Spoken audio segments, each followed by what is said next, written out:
cambiando de tema a un tema que me parece de suma importancia y que abro mi corazón y agradezco enormemente, como todos nosotros, a los enfermeros y las enfermeras, que hoy es su día y lo celebramos. Y por supuesto aquí, en Casa con Telemundo, los honramos. Vamos a ver esto.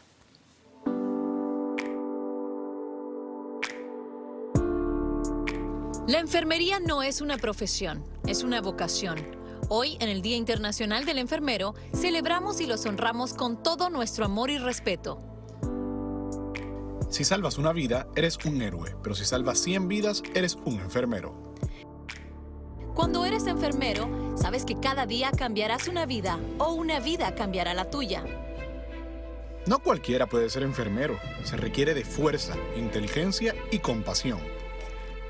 Los enfermeros son ángeles con zapatos cómodos.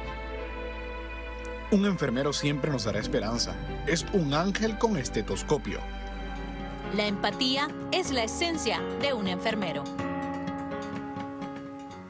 Así es, son unos ángeles. Muchas gracias por todo lo que están haciendo. Hoy su trabajo es más valorado que nunca y que Dios los bendiga, los llene de luz y de fuerza para seguir adelante. Muchas gracias a todos los y las enfermeras.